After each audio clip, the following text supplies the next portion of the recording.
तोहफा कबूल करिला ए जानू नया साल के।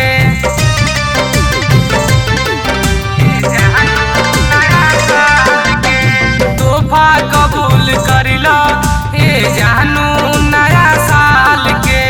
देता निये करे जाओ, देता निये करे जाओ, सीना से दिल निकाल के। तोहफा कबूल करिला ए जानू नया साल के। तोहफा कबूल करिला ए जानू नया साल के।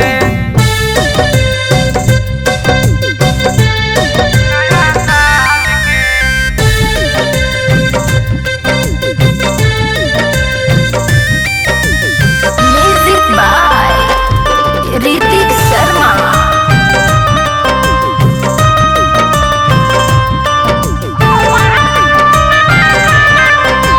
साल भर पर देखो ई दिन बाटे आइल, एही से कहत हनी हम।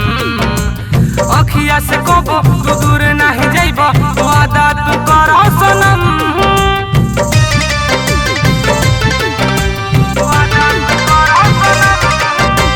साल भर पर देखो ई दिन बाटे आइल, एही से कहत हनी हम। अखिया से कबो तू दूर नहीं जाइब, वादा तू कर सनम। बेचैन दिल हमार बा, बेचैन दिल हमार बा, समझो हमार हाल के। तोहफा कबूल करिला ए जानू नया साल के। तोहफा कबूल करिला ए जानू नया साल के। ए जानू नया साल के।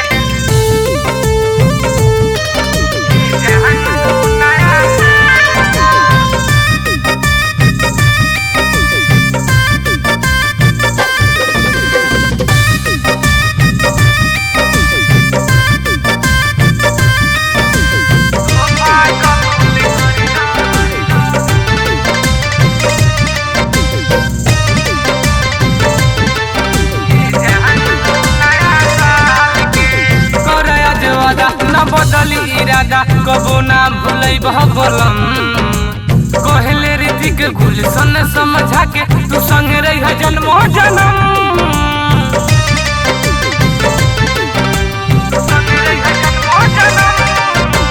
करया जे वादा न बदली इरादा कबो ना भूलै बलम।